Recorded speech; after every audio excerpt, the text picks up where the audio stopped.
And I'm sure we'll have others joining us, but we will get started. As I mentioned, we are recording. So for those of you joining, interested in watching this later, let us know and we'll be glad to send it to you. Also, for those of you here live, we will be offering opportunities for you to ask questions. Generally speaking, depending on how your view is, the person who's speaking may pop up with their camera, but I can adjust that setting so that you don't show on the recording. But let me know if you have any questions about that or concerns about your name or face being visible. We love to be able to see you and see your name. We recognize that many of you might not be in a position to share your camera, and that's totally understandable. But um, so welcome to the UNC Distance Dietetic Internship Open House. Are you all seeing the screen with the front page? Okay, thank you. If I'm referring to something that you don't seem to be seeing, please let me know so I can rectify that. The one thing we like to say before delivering any sort of presentation is just a reminder that your wellness is important to us. So please take care of your needs throughout the next hour, whether that be getting up for water or food, stretching, standing and moving around if you're able to, and just doing what you need to do. So thank you for those of you who have your cameras on. We love to get to know all of you. And with that, we feel it's important that you all get to know us as well. We recognize that that can be an aspect of why you choose to apply to programs, so we want to afford that opportunity to you. I'll begin. I am Brianna, and I have probably communicated with many of you, but for those of you who don't know me, I'm involved in our DI and our MSDI. I am originally from the East Coast, and my background is in clinical dietetics. I finished my degree at the Johns Hopkins Hospital, where I was hired for my first career. And I performed MNT for a variety of patient populations. My specialties included enteral and parenteral nutrition. Um, I covered a COVID ICU, a transplant ICU, OB, cystic fibrosis, oncology, and a few others. Um, I moved here almost 4 years ago to start this job here at UNC. I'm also a graduate of UNC as of about 2 months ago. I obtained my master's here in sport and exercise science. So, combining dietetics with exercise science, I performed a thesis on topics of vitamin D, mental health, and gut health, and how those are intertwined. So, I'm passionate about clinical dietetics, exercise science and education. And speaking of education, Dr. Boldrin, would you please introduce yourself? Yeah, thanks, Brianna. I'm Dr. Emily Boldrin. I sometimes I don't know where to start. I've been in higher ed for 20 years, over 20 years, actually. In 2003, I had my first job teaching. I taught like an to nutrition class, like 250 students. It was so fun. But I always knew I wanted to go into higher ed. I was so inspired by my professors in my undergraduate, and so I wanted to do that. My undergraduate is actually in an exercise physiology, so that's kind of my first love. I'm just fascinated, like totally fascinated, even today, like how the body works. Like sometimes like you just think about it, and particularly like the GI tract, I'm just like, how does this all function? And so combining nutrition just kind of seemed like the next great move. So I followed one of my undergraduate professors to Oklahoma State University, where she was um, hired as a faculty in nutrition. So I got my master's in nutrition. And at the same time, I was like, what is this registered dietitian thing? I should probably check this out. And so I started taking courses, DPD courses, while I was doing my master's and completed that. And then I also did my PhD there and completed my internship while I was working and completing my PhD and all that good stuff. And my PhD research is actually I combined my two passions. It's in exercise nutrition. So basically, I looked at, we had somebody contact us who was ex-military, and he developed this drink, and he wanted us to test it on ROTC. And so we did all the exercise measurements that one does. And his drink had caffeine in it. And so we tested the effect of caffeine. And I've been involved in a lot of studies for exercise. We did one on body composition in wrestlers, postseason, preseason, and in season. And we've studied um, different types of athletes as well in body composition. So I think reading some applications in DICUS, if you've done that already, I think a lot of people may be interested in nutrition and sport. So just know if that's an interest of you, like we would love to talk with you about it and, connect you with what we think would be some good experiences, kind of guide you in that. And then also know we do have faculty on our nutrition department that specialize in nutrition research as well. While you won't be working with them in the DI because you're not in the MSDI, I think it's still a good connection to have and a resource to know about. Most of my higher ed experience since 2009, I've been completely online. I kind of hopped on to the online education when it was newer, and it's been what I've been doing ever since, and I really love it. What my goal is always, whether you're in one of my classes or whether you're in the program overall, is I want students or interns to feel connected.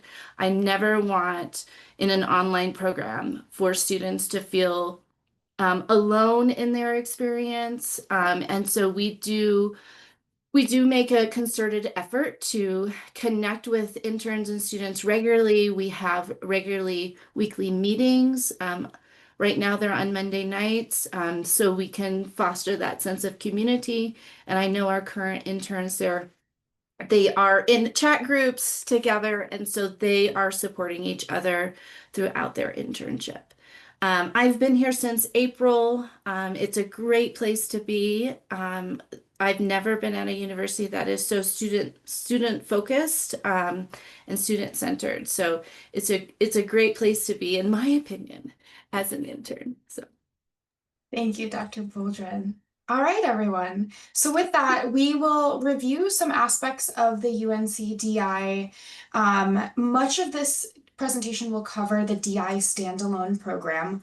We also have an MSDI, which is the online Masters in Dietetics coupled with the DI.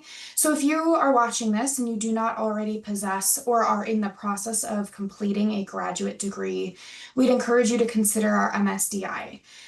That way you don't have to worry about obtaining a master's elsewhere and then doing the dietetic internship. That open house is on Thursday, which we'll also record. But when it comes to the internship portion, that will be largely similar to what we discussed today, minus the application process is different, so please keep that in mind. So as you probably know, UNC has a distance DI, but as you may not know, we were actually the first distance program in operation, now with about 30 years of history. So much has changed in the past 30 years with the process to become an RDN. So we have changed too, but we have maintained our mission to help produce leaders in the field and support interns in achieving excellence. So we are located in Greeley, but most interns never set foot in Greeley. They are located at facilities across the US. So you're not expected to relocate with the exception of possibly short-term relocation for a rotation, depending upon what's in your area. We work incredibly hard to keep you home or wherever you want to be. With that said, we can't pull rotations out of thin air, so you may find yourself commuting or relocating temporarily, depending on what your needs are and your career goals are. We have the flexibility of allowing you to rotate full time and complete your supervised practice rather quickly, or be considered part time if you need more time to complete your rotations. Many programs have one track that you have to stick with. In other words, if you are a full time intern, you're expected to rotate 40 hours every week, with the exception of holidays. But we allow you to be flexible with your hours. So you can be designated as full time, but have weeks or even entire rotations during which you're only rotating 20 hours per week. Um, Also, you can switch during the program if your circumstances change. We can counsel you on what your best option is if you want to expedite your completion or end up needing more time than anticipated. Whether that's a life circumstance for you or a preceptor needed to adjust their timeline. Additionally, something to keep in mind is that some programs have a set number of slots for full-time or part-time interns. We do not. So everyone can be full-time or everyone can be part-time. You're not competing for slots in that regard.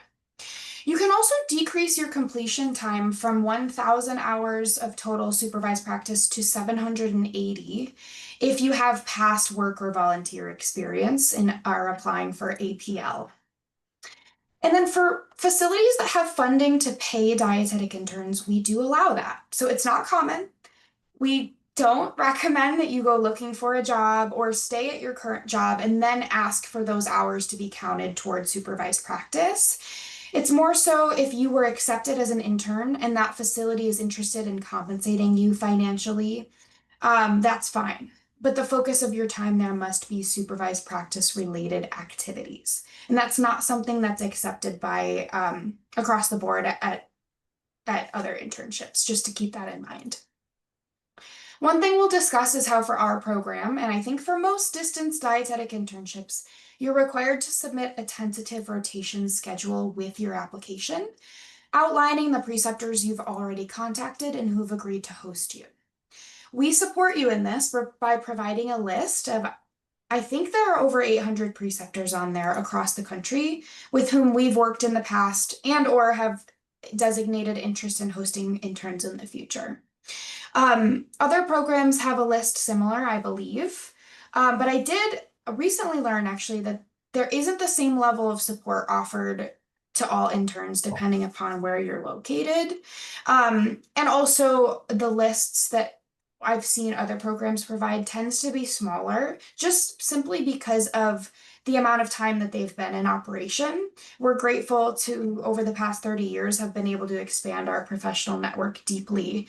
To even when a preceptor retires or leaves their position, we are then connected with the next, potential preceptor to keep that connection going.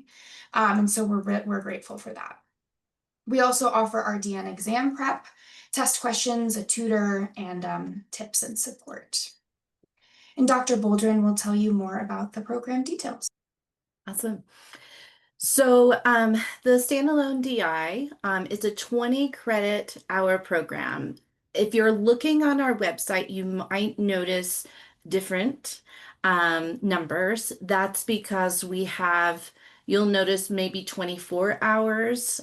We're launching a new website, so we're just updating it when the new website launches. But for when you guys start, it will be a 20 credit hour program.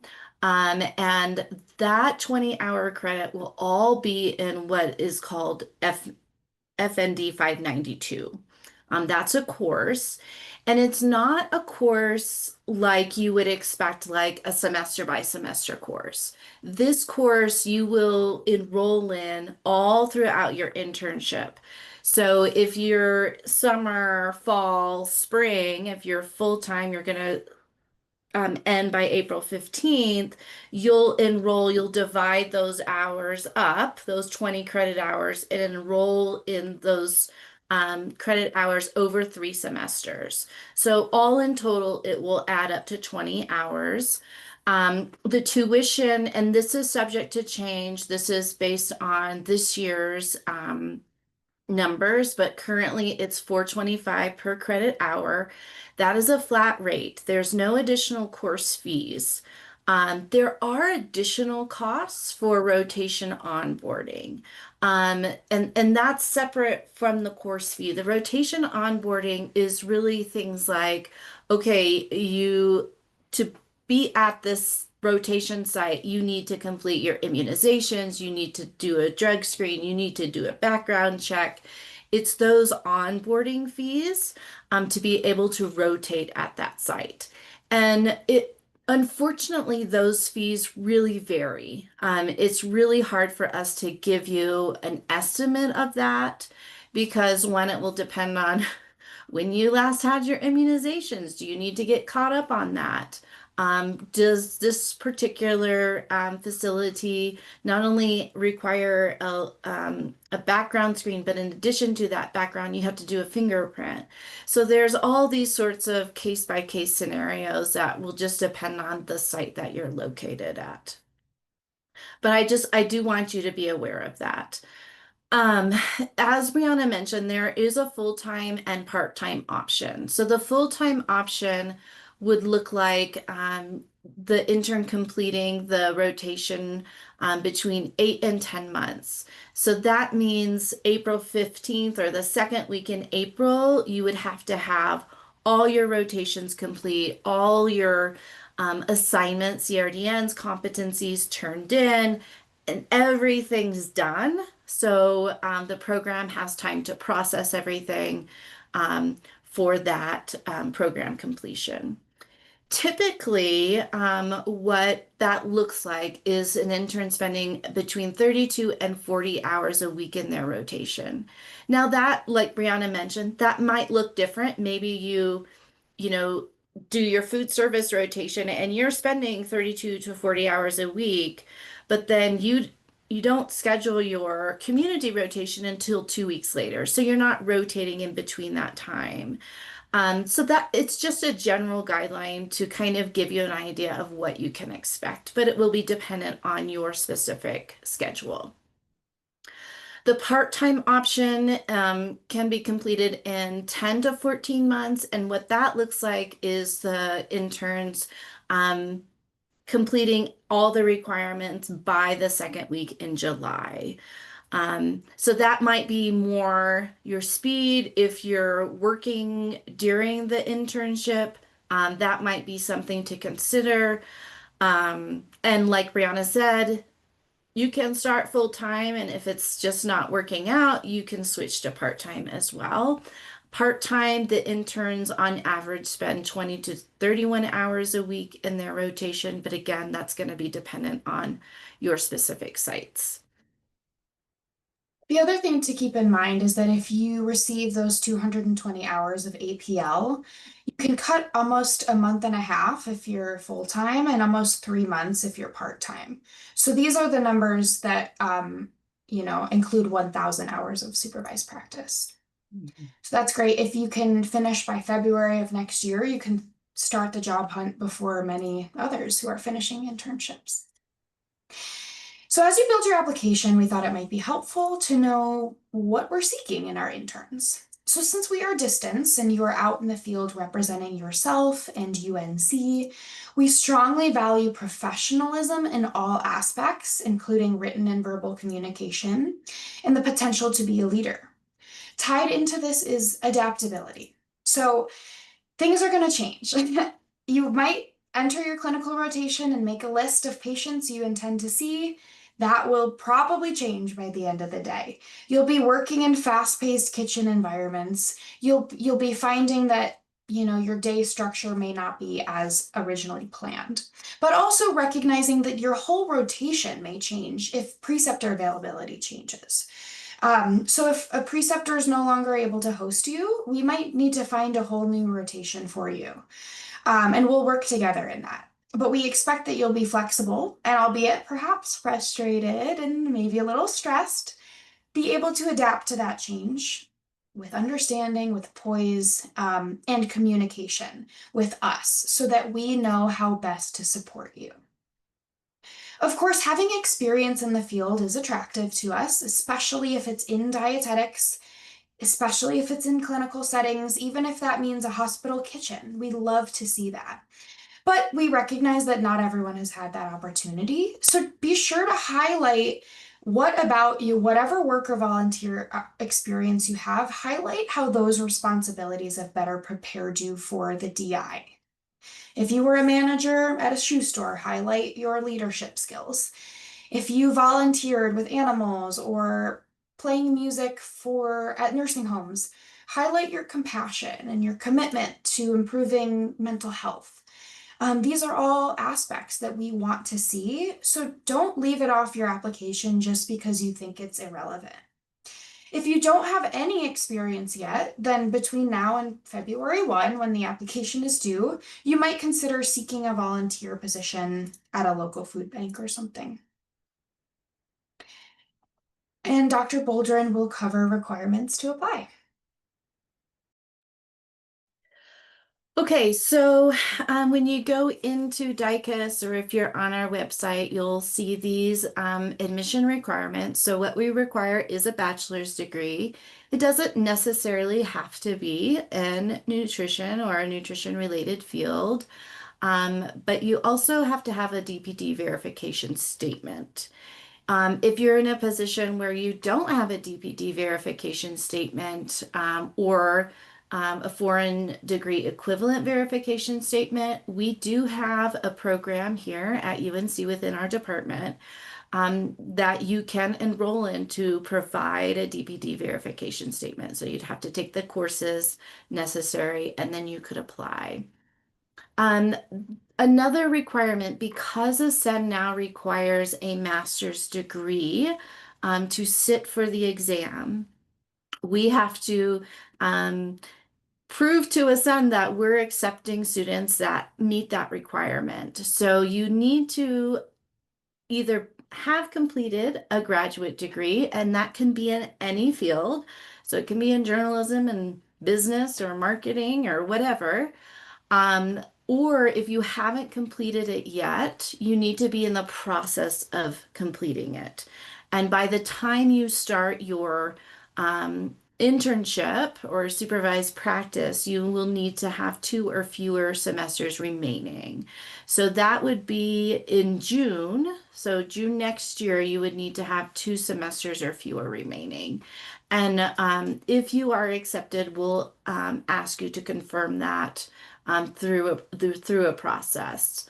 And then we look for a GPA of 2.8 on a 4.0 scale, a minimum, I would say. If you have a GPA lower than 3.0, there is an essay question to complete for that. And that's really just explaining kind of what happened. We recognize, particularly during COVID, transitioning to online classes may have impacted your GPA.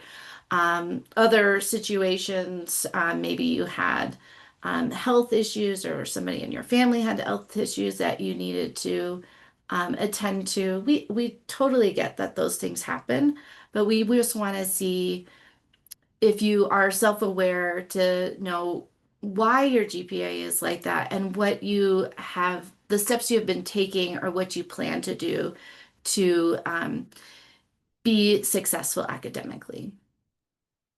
Thank you, Dr. Boldrin. So, when it comes to the application, if you are applying through DICAS, which is probably most of you, unless you are a UNC student or graduate, in which case email us so that we can chat before you apply. Register for DICAS, familiarize yourself with those requirements. DICAS will prompt you to input 3 letters of reference. So the reference themselves, the person and their contact, not the letters. You'll be prompted to input a resume and a personal statement and a rotation summary form. This is an Excel document found on our website, and preceptor forms, which we'll discuss. These are how we can determine that you've made contact with potential preceptors and started developing that schedule. These are just for the DI, not for the MSDI. And also, if you have started this process and by February 1 have not successfully, obtained all of the documents back from your preceptors, or if you're still missing one rotation or something like that, please still apply. It doesn't have to be 100% complete, in order to apply, but we do have to show that you have put the effort in and are prepared to continue that outreach in order to successfully complete the program. An additional document that was listed in diecast that had been required was mistakenly carried over from last year. So we wanted to mention that the grad degree confirmation document. We have requested for this to be removed.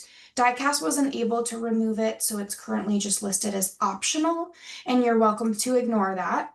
That was to serve the purpose of confirming that you were in the process of completing a graduate degree, but we've opted to review your transcripts and then request additional info from you if needed. Apologies for any confusion that may have caused, and thank you for the applicant who brought that to our attention. And then Dr. Boldrin will give a brief overview of your rotation summary requirements, and then I will go into more depth. Okay. Awesome. So probably I'm guessing that the rotation summary, if you've been in DICUS and on our website and you've looked at that, that probably is the most intimidating part of the application because it does require the applicant to do some networking and kind of put themselves out there to potential preceptors. So I wanted to talk about that a little bit. Um, so as we've briefly touched on in previous slides, this program at UNC, because it is distance, it is student identified rotations or student identified supervised practice. And this differs from other programs which are program identified supervised practice or rotations. And what the program identified really means is the program has a certain number of students they can accept each year, and then they also have a certain number of slots from their local community, maybe WIC or hospital or their school kitchen. And then so they know, okay, I have slots here. I'm going to place the student at WIC. I'm going to place them at our community hospital. I'm going to place it at our school kitchen. And you don't have to do really any work because the program says where you're going to go and they do all of that. Um, that's definitely one way to pursue the DI. And for some people, that is the better option. I think personally, student identified rotations have some real benefits. And I think the biggest benefit is you really get to say where you want to go. Of course, there are parameters that the site has to, and the preceptor has to fit within. But if you want to go, for example, if you're like, I'm really interested in sports dietetics, okay, well then go work with a outpatient or private practice sports dietitian. Or go work in food service hours and work in an athletic facility.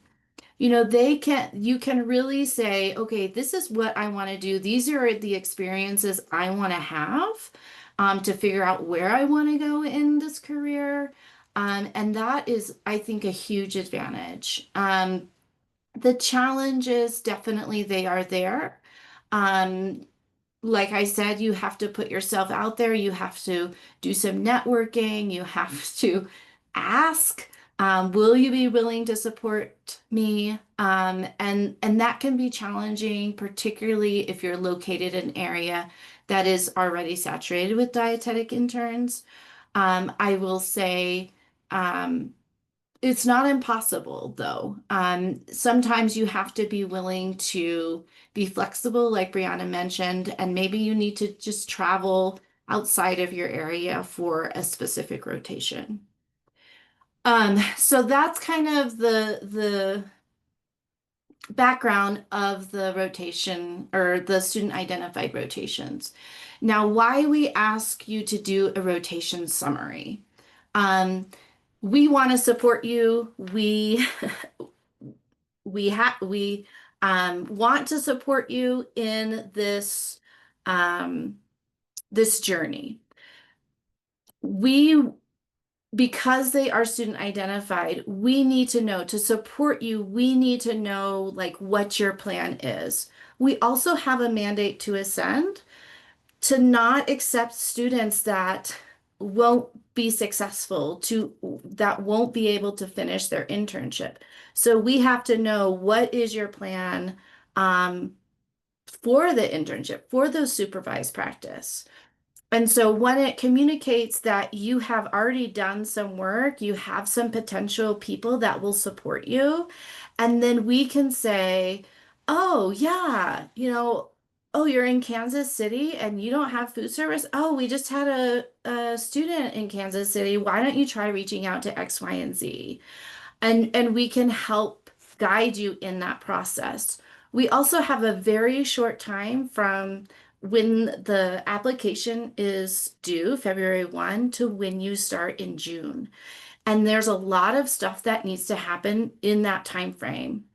A major thing is we need to get every site that the student is at, we need an affiliation agreement, which is a legal contract. And that can take time. So if we know that a site is willing to support you, we can jump on that and say, okay, let's get that affiliation agreement going. So it is a real benefit to you to provide as much detail as possible, fill it out as much as you can, so we can help you as much as we can as well. And Brianna's gonna go through the details of that. I sure am. Thank you, Dr. Boldrin. Okay, so if you have viewed the videos we posted, this will look familiar, but we're going to take a few minutes to go through the steps for building your rotation schedule. We'll likely provide you feedback on that summary that you submit with your application, and that includes checking preceptor qualifications and making sure the facilities meet your needs. And so we'll do that once during the application process and then again later before rotations start and really all throughout the program. So the steps are after reviewing this open house again, rereading the website, becoming familiar with what's expected, you can contact preceptors.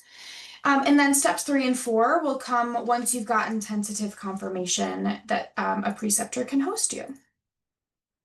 So to begin, hopefully you've already familiarized yourself with this, but if you haven't, all of this information is on our website. So you need to demonstrate that your rotations are going to offer you a breadth and depth of experiences within the 4 main rotations. Clinical, typically the most challenging to secure. It's the strictest in terms of hour requirements. So start your search by seeking a hospital to perform at least 200 hours at. Some hospitals will expect their interns to be there for the full 300 to 400 clinical hours, so keep that in mind. But if you find a hospital willing to host you for closer to 200, you can spend the remaining hours at an outpatient clinic, eating disorder treatment center, dialysis. And if you're interested in outpatient, many hospitals have clinics within their network, so you could explore the possibility of spending some time with their inpatient team and outpatient team. Hospitals should be accredited by either DNV or JCAO. JCAO is sometimes abbreviated as TJC or the Joint Commission. And the other rotation types we require, and that all internships really require, are community, which can be done at a variety of settings. You can work with a dietitian for a sports team, American Diabetes Association.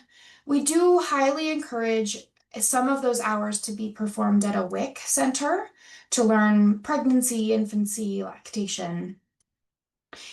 And then the third main rotation is food service, often performed at a school or medical facility. Eating disorder residential facilities have kitchens in which you can rotate. There are many possibilities. So these are the 3 big ones. And then you've also get a choice of a concentration, which is an opportunity to spend more time focusing on an area that interests you or that you feel will challenge you and benefit your career. So nutrition education is a popular one. A lot of times people will choose that if they want to work with a private practice dietitian let's say, who works with athletes or with eating disorder treatment or maternal health. Management is excellent if you have any interest in becoming a clinical or food service manager. If your passion lies with clinical, we developed an ICU concentration that's unique, and I don't know of any other internship that has such a thing. It's an opportunity for you to spend more time in a hospital ICU practicing enteral and parenteral skills, among other things. The last requirement we have is for long-term care. Skilled nursing facilities, rehabs, retirement communities, nursing homes, a chance to allow you to work with the aging population. We limit the number of hours we have you do here because we want to ensure that you have other experiences as well. But you can put your 40 to 80 LTC hours toward clinical, in which you would need to work with an RDN. Or if you find a long-term care that has a kitchen that you can rotate in but doesn't have a dietitian, you can put those hours toward food service. Okay, so once you have understood the requirements, you can start contacting preceptors.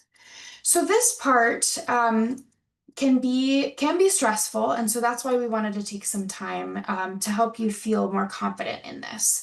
To start, we have a list of preceptors and facilities, both who we have worked with in the past or who have expressed interest in hosting future interns, but maybe haven't had an intern yet in their area.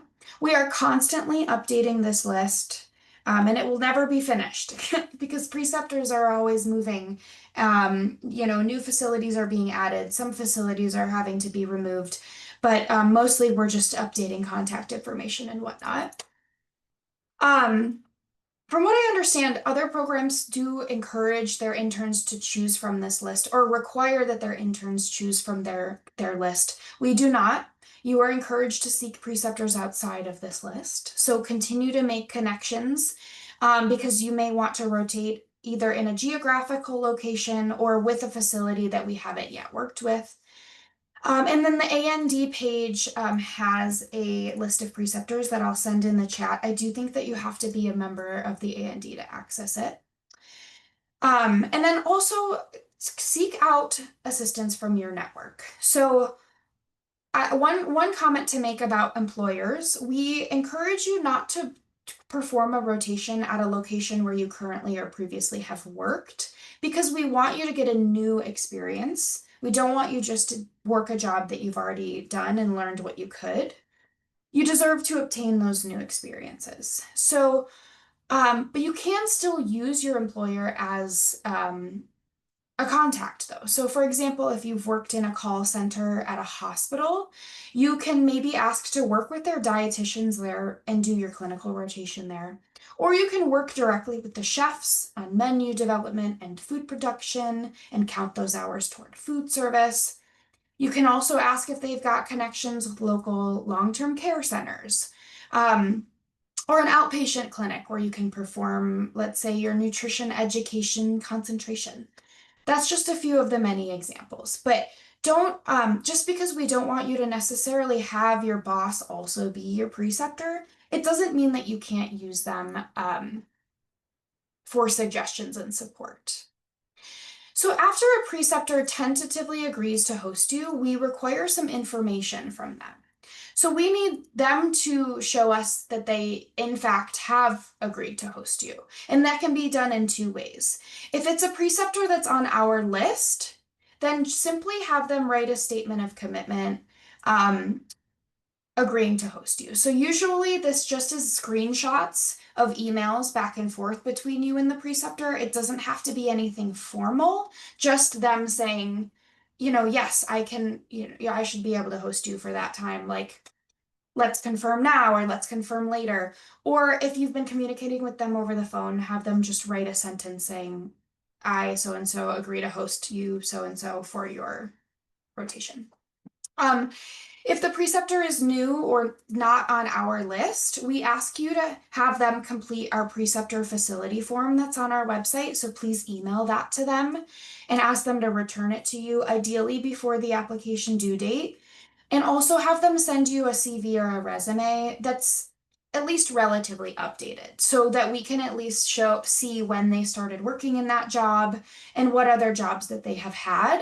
This is important for me as I am providing preceptor education and also confirming that they, in fact, are qualified to host you. We do not want you working with someone that isn't going to have the knowledge and experience that you deserve to have in your educator. If for whatever reason this doesn't get done before February 1, that is okay. Just make a note somewhere on your application, like on your rotation summary form, that you've been in contact, but that they just haven't gotten this information back to you, and we can get that later. Please don't not submit an application because your preceptor hasn't filled out this form quite yet. We also ask that you put all of that together in one PDF before submitting so that we can review it all together rather than you trying to submit each document separately. Now, once preceptors have agreed to host you, it's time to start filling the rotation summary form, which is found on our website. If we have time at the end of this video, I will open that up and walk you through it, but I already created a video for you too, so I wanted to be sure we have time to get to your questions before we review any of that.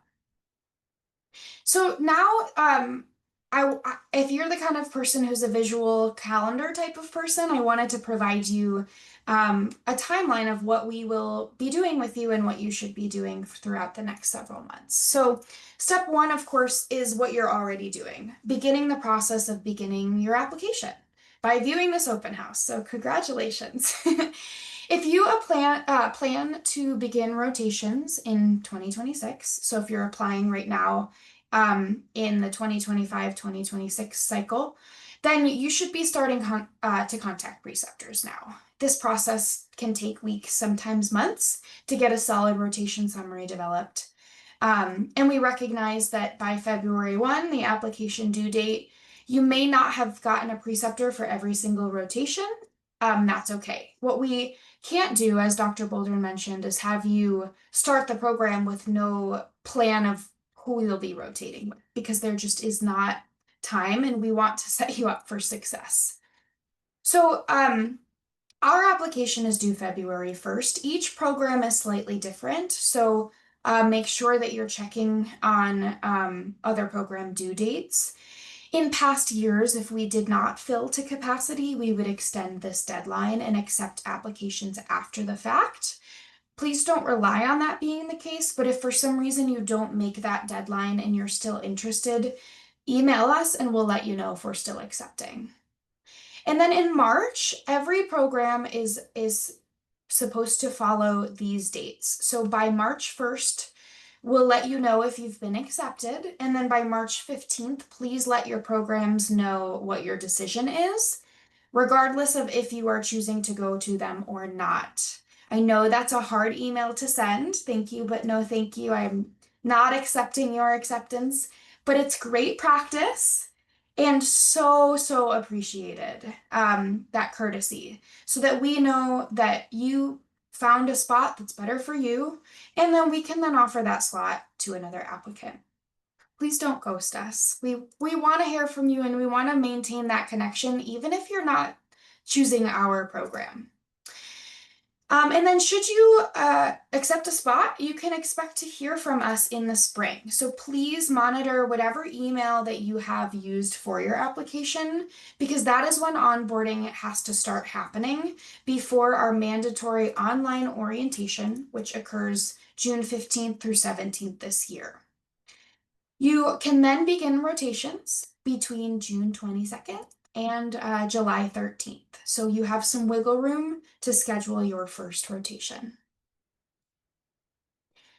So next steps between now and February, after familiarizing yourself with the requirements, we recommend that you start contacting preceptors.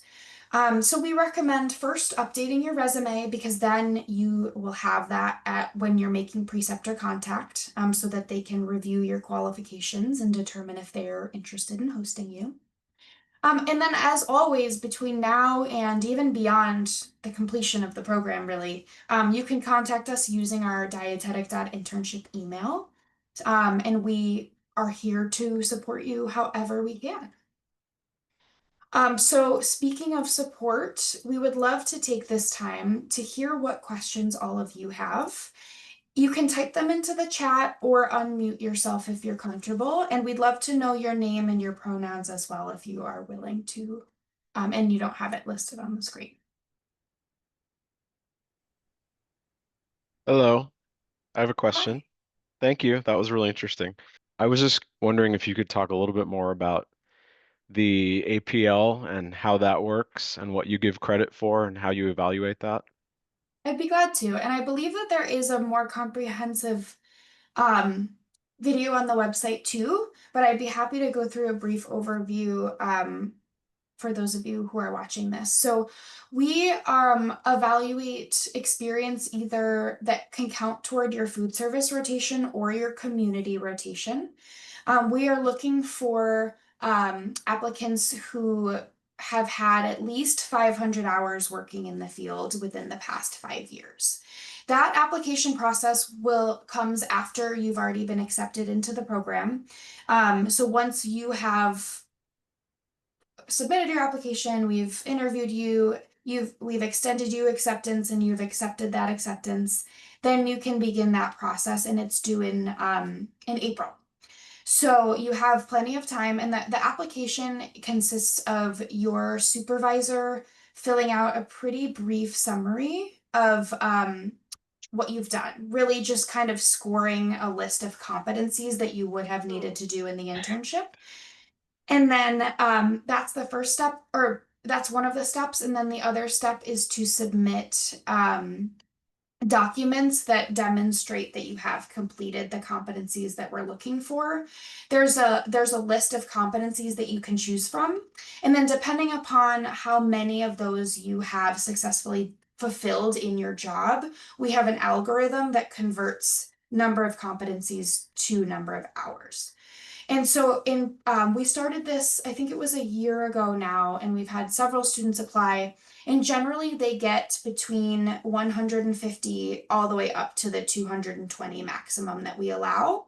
And it's not directly based on hours worked. So even you could say like, well, I worked 10,000 hours, why can't, I feel like I should get the full 220. And you probably will if you've done it, the number of competencies that you would have needed to do to get that 220. So what you'll do is you'll look at the list of competencies, you'll submit documents for any of the ones that you thought that you did, and it doesn't have to be all of them on that list.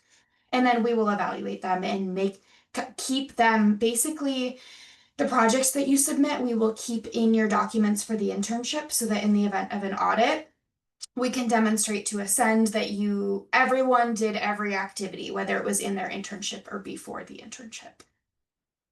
I just had a question regarding the expenses and if the full payment is due up front or if you have any payment plan options or how that kind of works.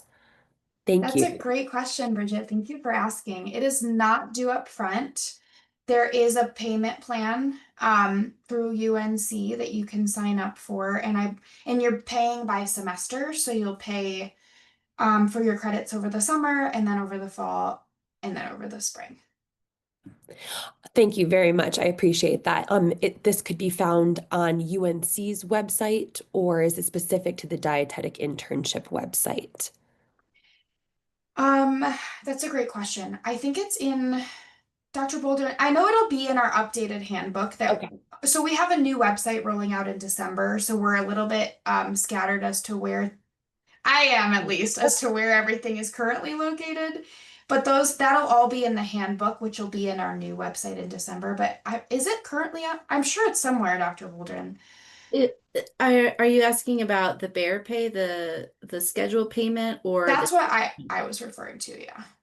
I can put a link to that, Bridget, in the Okay, chat. that would be awesome.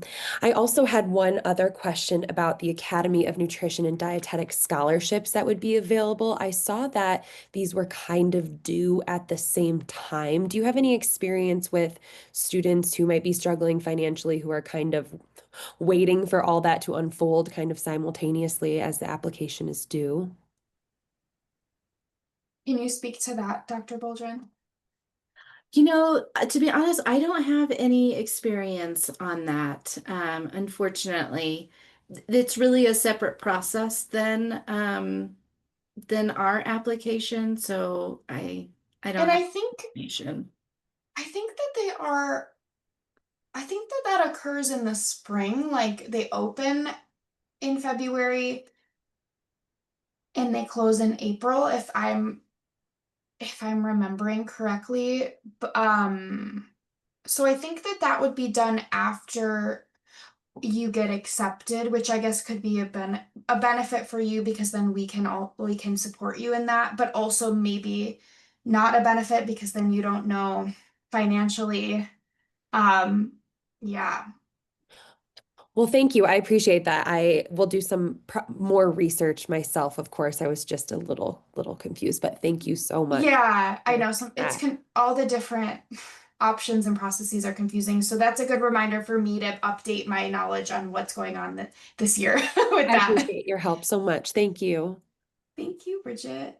So I think we had at least, so I see Sarah raising your hand, and then I think Grace had a question as well. So Sarah, why don't you go ahead? Have a question about best way to approach potential preceptors if we are applying to other programs as well. I'm kind of trying to wrap my head around putting together a rotation schedule, reaching out to preceptors with the possibility that I wouldn't be moving forward with working with them. And so I wanted to know if you had any guidance for how to present that to them.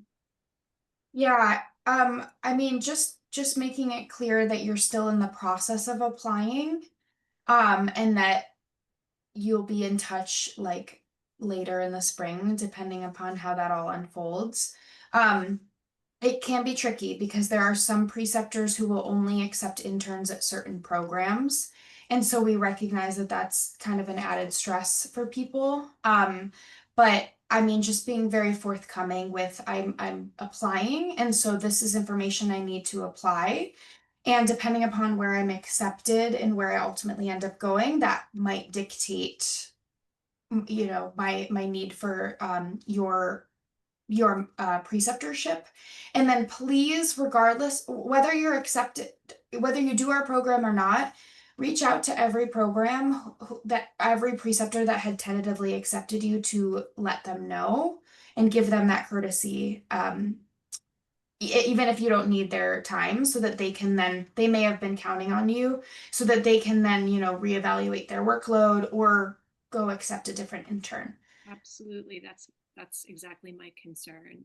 Yeah. I assume it's a little easier if we are working with your preceptors on your list because they have some experience with this. And so my second quick follow-up question, and then I'll let somebody else ask something, is I have requested that list. I'm in Los Angeles. I don't have a lot of geographic flexibility because I have children who need me to be here. Yeah. And so can you just briefly speak to how many preceptors or how many opportunities there might be in the Los Angeles area? Yeah, California is challenging and we always have interns in California, and it's always challenging. We have like every rotation that you would need there, food service and community and concentration, except clinical. So our clinical interns in California have been needing to commute and or temporarily relocate. So we recognize that that may not be an option for everyone. But certainly want to be forthcoming with that. We have just a few hospitals that we've been able to work with in California. And so depending upon if they've already accepted other interns or not, that might dictate, your ability to find a rotation site in California. Well, I'll look forward to receiving your list, and then I can determine whether it is a workable option. Absolutely. And also if you have contacts or have worked at or volunteered at facilities, we highly encourage that you reach out to them too, because there a lot of times the issue is that they'll only accept interns that have either volunteered or worked with them or are connected in some capacity because it makes onboarding easier, or they may already have a relationship with you in some capacity. So even if they're not on our list, you're still encouraged to contact them. And especially if you have some sort of connection that I may not have over here in Colorado that may give you a leg up, then by all means, encourage you to use that. Thanks for your question, Sarah. Grace, wanted to make sure not to forget you. I think you. I have two quick questions. One of them is, are you able to do your clinical rotation and food service rotation at the same hospital location? Okay. Yes, absolutely.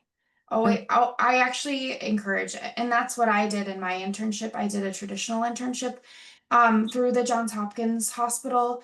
And ended up being assigned food service first. And I knew more about the food service operation than most of the clinical dietitians. And it was actually helpful to give some context about why the trays take so long because they're going underground and across the street and in this 1,000-bed hospital. So definitely would encourage you to consider doing that. Of course, assuming you are having separate experiences, which I can't imagine that you wouldn't, versus, clinical versus the kitchen. So absolutely. And that brings up a good point. Generally, we want you to do rotations at different facilities to get different experiences.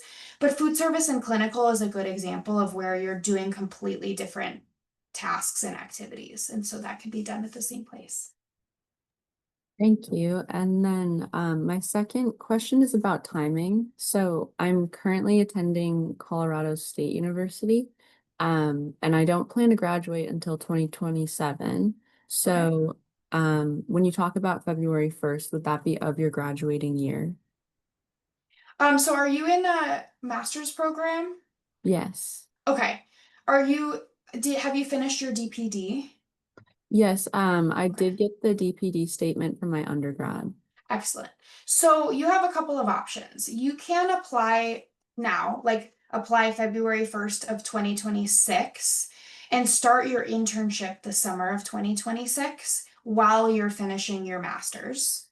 Or if you don't want to take master's courses while you're doing your internship, you can wait until February 1st of 2027, and then you'll be finishing your master's and you can just do your DI without the master's. Okay, that makes sense. Thank you. Yeah, thank you, Grace. Okay. I'm going to put up our last slide here, which is just our social media QR codes. We post updates and reminders, and you can get to know us, our students, our preceptors that way. I'll leave this up for right now and we'll be around. So for those of you who have additional questions, please hang out and ask them. I just wanted to make sure we wrapped up our session for those of you who need to scoot by 11. There are a couple questions in the chat. So I will complete my DPD summer of 2026. Is it possible to start the DI if I have a statement of intent? I already have my master's. So you have to have your DPD finished before starting. So if you're finishing it before June, then yes. But if you're not, then unfortunately you can't start your DI without completely finishing the DPD. The statement of intent is more so for if you're currently in your DPD, but you will have it done with the intention to be done by the internship start date. Yeah, thank you.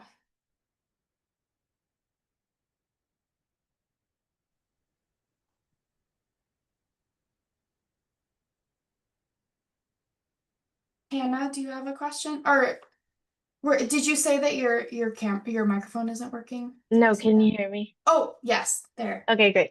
I have a question about, and maybe this has been listed because after doing research with other programs, I've seen programs mention being able to use financial aid for the program, and I wasn't sure if it's been listed somewhere and I missed it, but what that process looks like with you guys. Yeah, thank you for asking. So since the dietetic internship standalone is a non-degree a program, we cannot offer financial aid, unfortunately. It's only for our MSDI and our degree seeking students. Okay, gotcha. And just a quick follow-up. I know that Dr. Boldrin was talking about 20 credit hours, about that much, but she said maybe it's more.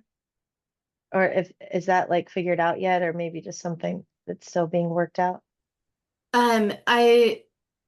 It will be 20 hours for when you guys start. Currently, it was 24, and so you'll see that on the website. So I don't want you Okay. guys to get confused about the different numbers.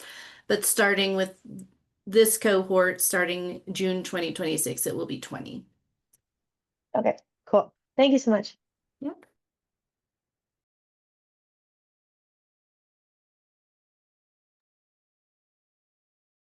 Well, thank you everyone for being here. Oh, looks like there's one more. Could you speak on the prerequisite classes needed before the program if we earned a master's program through a different university?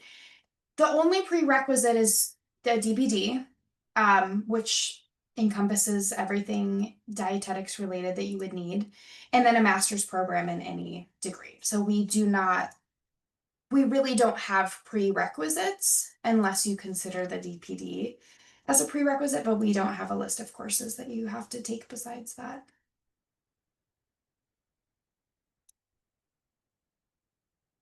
And I will just add that's why that the hours are adjusted. We previously did have for the standalone DI 2 courses that you would have to take, but we have removed those. So it is just you would just enroll in FND 592 throughout the duration of your course or your internship, sorry.